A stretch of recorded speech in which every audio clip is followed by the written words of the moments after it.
Bueno, volvemos a encontrarnos y vamos a pasar ahora al segundo aspecto, después de haber visto el tema de las primicias de la entrega de los primeros frutos y bueno, todas las consideraciones que hemos compartido aquí con José Luis. Este otro abordaje al que le vamos a dedicar más tiempo es a la introducción a través de este ritual, de este protocolo ritual, la introducción de la historia. ¿En qué sentido? Digamos que estamos en unos siglos previos al surgimiento de Herodoto y Tucídides, que fueron y que son considerados como los primeros historiadores en la historia humana, cuando en realidad estamos diciendo que ya en este precepto que involucraba al hombre común y no solamente a una élite intelectual como en Grecia, involucraba al hombre común en una acción de gracias, pero a través de un recuerdo histórico internalizado, es decir, memorizado en la memoria colectiva. Se presenta la historia a través de la liturgia, aunque a veces hay quien quiera anteponer una a la otra. Aquí tenemos un caso ejemplar en donde no es así. Eh, Conceptualmente, este recuerdo histórico resalta el acto de recordar y no se resalta como una opción más, como algo a elegir, sino que se constituyó como un precepto religioso, como un imperativo religioso el hecho de recordar. Este ceremonial no implicaba solo alabanzas y reconocimientos al Creador y a su obra, de los cuales tenemos muchos ejemplos en los Salmos, por ejemplo, sino que también incluía la memorización de hitos históricos, de un hilo temporal que vinculaba al oferente con sus antepasados humanos, con todas sus virtudes y todos sus defectos. Pero aquí no había, como era en otras culturas contemporáneas de la época, no había apelaciones a estereotipos míticos, sino que hablamos siempre de eso, de seres humanos, de los padres, de los patriarcas. Hay una cita en el Talmud, en la Mishnah Pesachim, en el capítulo 10, que dice, muy conocida, por otra parte, que dice, en cada generación, cada persona debería verse a sí misma como si hubiera salido personalmente de Egipto. Esta cita talmúdica nos ilustra acerca precisamente de la diferencia entre historia y memoria. La historia se puede entender como un relato del pasado, pero que no tiene necesariamente que involucrarnos personalmente o colectivamente. La memoria, en cambio, sí que me involucra, porque es nada menos que mi propia historia o la historia del grupo al que pertenezco. En la tradición judía, por ello, no se alude a la historia, sino a la memoria mediante la palabra hebrea. O sea, no existe la palabra historia en el hebreo antiguo. La palabra hebrea es zahor. Zahor significa recuerdo. Y recordar no significa solamente memorizar intelectualmente los eventos con todos los datos. Tal como lo expresa la cita talmúdica, implica también un imprescindible factor emocional, porque se trata de recordar como si se estuviera protagonizando tales eventos. Bueno, podemos preguntarnos qué recuerdos son aquellos que han de transmitirse, porque hoy en día con toda la parafernalia informática, informativa, decimos, bueno, hoy se sabe todo. ¿A qué preguntas se debe responder? En un mundo afectado por esta sobreabundancia de información, ¿qué preguntas son las que no puede responder toda esa información? Que difícilmente se encuentren así en Wikipedia o en similares. Estas preguntas se podrían resumir en tres. ¿Quién soy? ¿Dónde estoy? ¿Qué he de hacer? Prueben de poner esas preguntas en Google a ver qué le ponen, qué respuesta le ponen, ¿no? ¿Quién soy? ¿Dónde estoy? ¿Qué he de hacer? Difícilmente se encuentre la respuesta.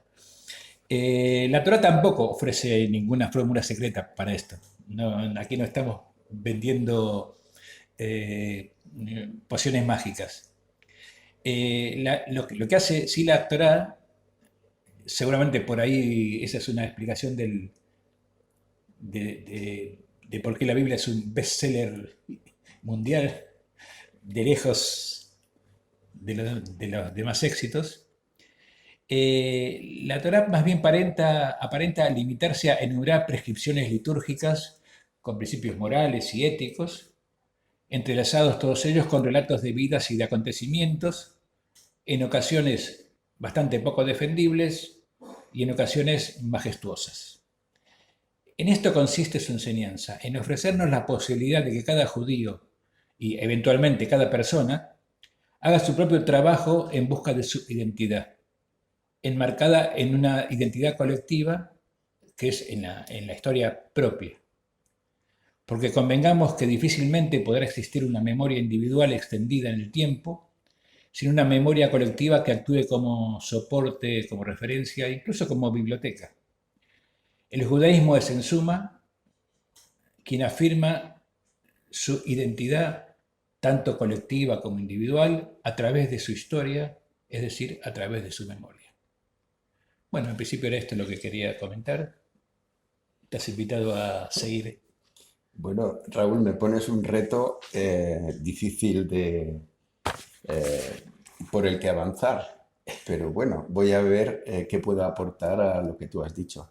Seguramente que será algo bueno. Lo que sí es que, si me permites que personalice en mí, ya que soy tu invitado, mientras tú estabas hablando, fíjate que has hablado por un lado de historia. Sí, La historia es, aunque es una narración de los hechos del pasado, la historia se ha convertido en una ciencia y la narración histórica viene acompañada de una investigación de diferentes ramas de las ciencias sociales.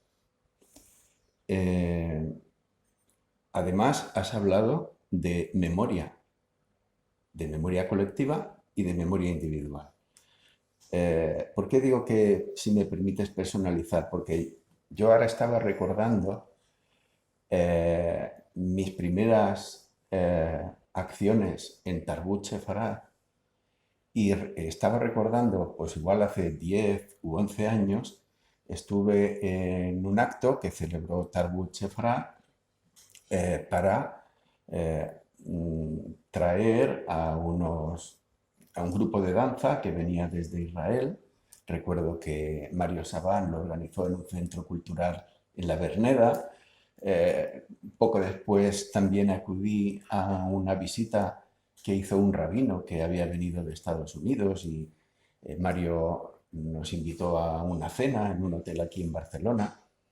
Recuerdo también años atrás mis primeros actos, bueno, mi asistencia a las primeras sesiones de Pilgul Tarbut, donde nos dedicábamos tres amigos junto contigo a estudiar Torah.